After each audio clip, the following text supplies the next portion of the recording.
Okay, part two, globalization here. So we've established that the left, many on the left, really hate this country, really dislike this country, or want to see it be knocked down a few pegs. And as we've discussed in many other videos, the nature of the left, when they are trying to balance the out of balance scales, at least out of balance in their heads, between one group and another group, the victims and the aggressors, the haves and have-nots. They never come up with solutions that raise people up. They never come up with solutions that benefit all. Rising tide lifts all boats. Their solution is always to tear down and destroy from the top. If you have smart people and dumb people, you don't make the dumb people smarter. They try to make the smarter people dumber. Mediocrity is their end result. If you have rich and poor, they don't try to help the poor. Notice that the war on poverty, when it started in 1965, there was probably 12% of the population in poverty. Guess what? There's still 12% of the population in poverty or more at the end of Obama's last presidency term. So they're not actually fixing the problem. They're not raising anyone up. No, instead they destroy the rich. They make them have to pay more taxes. They make them have to pay more fees. They try to find luxury taxes and try to find loopholes that are shut them down. They go after the rich. The rich are bad. The rich are evil. The rich are the ones that have the problem. They lie about the economics. They try to pull the Keynesian economic theory on everyone. That if someone makes $1, it means someone else loses $1. The pie is a finite thing, the pie of the economy, and we've gone through all this before. All this bogus crap. Always tearing down. Always destroying that which is good and making it mediocre. And nothing is going to be different when they try to destroy America. They're trying to make America mediocre. Now what happens if that happens? Because they can fiddle fart with social engineering and rich and poor and black and white, and they can make a lot of things mediocre in our country. But when they make the country itself mediocre, now we're talking problems on a global scale. Speaking of globalization. Now, why do I say that? We'll get to that in a second.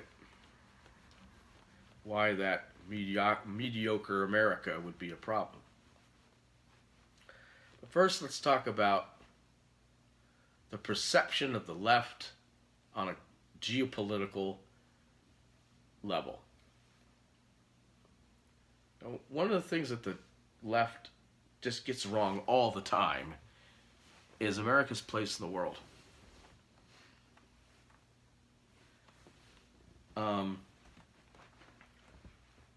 After World War II,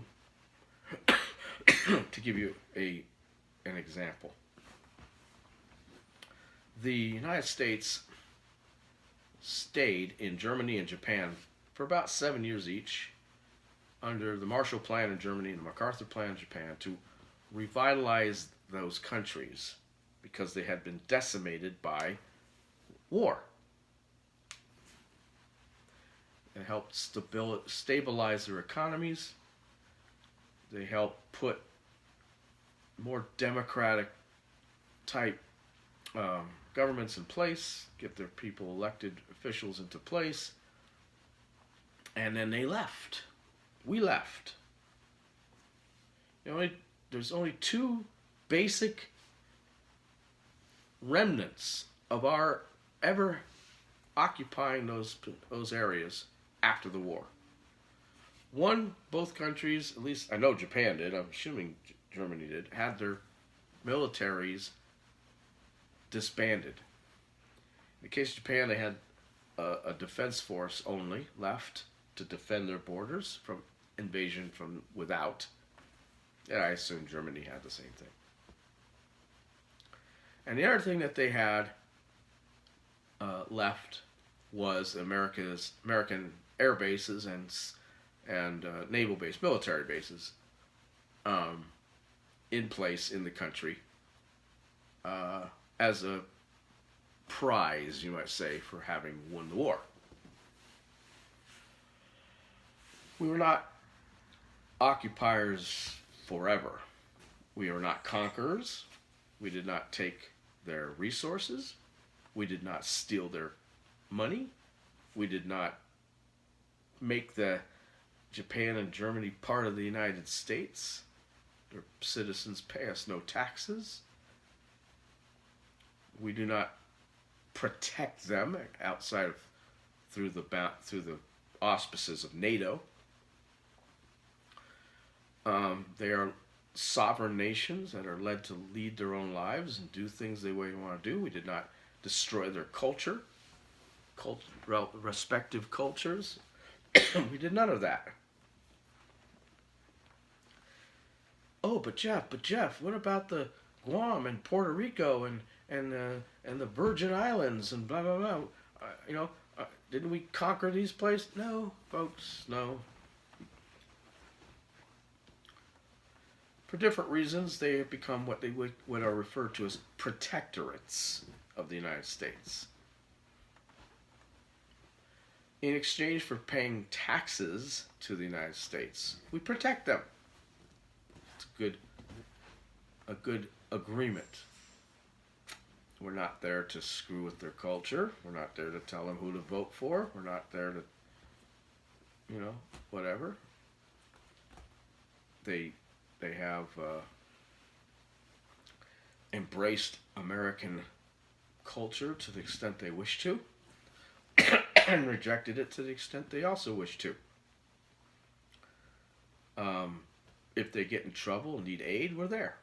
It's part of the agreement. If somebody's messing with them, we protect them as if they were one of our own states. But that's it. We didn't conquer them, force anything on them. Agreements they made with our country for one reason or another. In the case of Guam, was through war. Puerto Rico and Virgin Islands and others, different reasons. They made this agreement. We go into war like in Iraq. We didn't steal their oil. Everyone said, oh, blood for oil, blood for oil. Yeah, it was just blood. There was no oil. We gave our blood, but we didn't take any oil. That's not America. That's not our way. But a lot of liberals don't believe it. A lot of liberals have a distorted view of not only history, but of the values of the country, of the culture itself.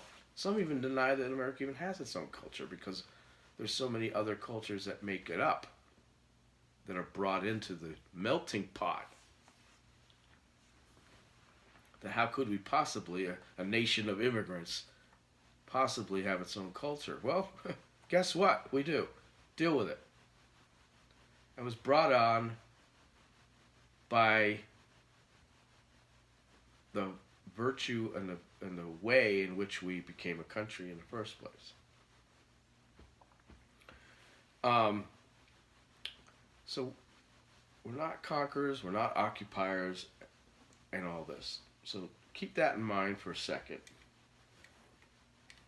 One of the other things that the liberals like to say about the United States is that we are fundamentally corrupt, evil, racist, whatever. Now, I find that interesting because, as I mentioned before, liberals never look in the mirror and figure out why are we this way. Well, I mean, they might have some answers, of course, the talking points, the narrative. But most of the reason is because they cause these problems. As I say, they cause the problems, then they complain about the problems, and then they try to ride in on their white horse and solve the problem. And the solution is usually bad. A great example of this is Vietnam War. Vietnam War, the very, very beginning of the Vietnam conflict began in the late 50s under Eisenhower. But simply as a means by which we were sending advisors and and I wouldn't even call them military scouts. I mean, it's not military in its nature. It didn't get military until Kennedy, when he started sending troops there.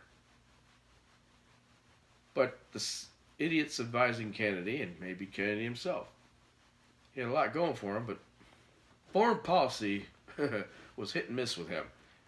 He was learning on the job. Bay of Pigs, anyone? And it only got worse with LBJ. Remember, LBJ was the guy who escalated the war exponentially during his time in office. He had all these generals on the battlefield saying, we need XYZ. But these arrogant, desk-bound, generals whispering in his ear, like McNamara and others, telling him what to do, in opposed to what the generals in the actual battlefield needed or asked or requested. They thought they knew better. These liberals talking to LBJ and LBJ himself. They decided that they knew better than the generals on the battlefield. That's what caused the Vietnam War to become this mess, this muck, this miasma, this protracted war. It could have been over in a year, 2 years max. We could have come in, kicked butt, taken names, and left. Generals on the battlefield say, I need 100,000 troops. LBJ sends them 50,000 troops. Because, he knew better. And so we half-assed our way through this war. The younger crowd didn't like how this war was being run. Remember, the liberals were in charge of the war, and the liberals were complaining about the war. Hey, LBJ, how many kids did you kill today? And then, of course, they focused all their anger on Nixon, because Nixon didn't take him out of the war immediately. He didn't realize that the war was so far gone that there was no coming back from defeat, even when he saw an opening in Laos and took it, or Cambodia and took it. He shouldn't have taken it, but he did. It didn't really work, temporarily worked, but the big picture was there, and the writing was eventually on the wall, and he had to pull out with an ignominious defeat in Saigon in 1975. 12-year war, whatever long it took, 10 years longer than it probably should have been, all because people thought they knew better. But it all started, got so bad that it couldn't be fixed when liberals were in charge. Nixon almost fixed it, but it was too far gone, and he just didn't know it. At least that's my take on it. Point is, all that crap, all that negativity resulted in the Vietnam Syndrome, which was a mindset of thought, a theory that, amongst baby boomers mostly, that war is so offensive that it should never be done ever, no matter what. Peace at all costs. Even at the detriment of America. Even at the comeuppance of America. Even if America has to take a shot, take a pounding, take an attack, we should never go at the other people lest war occur, and we just do not like war so badly, so much do we hate war, that we're willing to let America be attacked without an answer to avoid it. Peace at all costs. Stupid thinking. But very liberal, very progressive, very left-wing. And there are people that live to this day that still think that way. No matter what happens, they would be more likely to blame an event like 9/11 on the Republican president, on the government itself, than on the people who actually perpetrated the damn thing. Now that's pretty sick, but that's the nature of the beast we're dealing with. As a result, What was their so that was their solution. No war ever. So let's recap. What do liberals do? They cause the problem. They started the war. They complain about the problem. They picketed and marched against the war. And then they come in on a white horse with their solution. No wars, no matter what, ever. Again, peace at all costs. Which is usually a horrible idea. There you have it. And this is repeated all the time with the left. This is the pattern on lots of things that they come up with and decide they are against. And America is no different. They decided that America is bad. Now they want to run in on their white horses with their solution. And the solution, of course, is America needs its comeuppance. America needs to lose some wars, needs to lose its military, needs to lose economically. So we're going to decimate its military. We're going to mess with its economy. We're going to double its debt. We're going to lower its esteem in the eyes of other countries, and this and that and the other thing. And we're going to do it and over and over again until whatever our silly ass solution actually works, if it ever would. And of course it won't. But like I said, the solution is usually bad. Now, why is it that America would need to be, made a less of a thing for globalization to work? Is good question. Very good question. Well, it's part of the whole scheme. And that's all globalization is. It's another scheme. And we'll get into that on the final part 3, next. Stay tuned.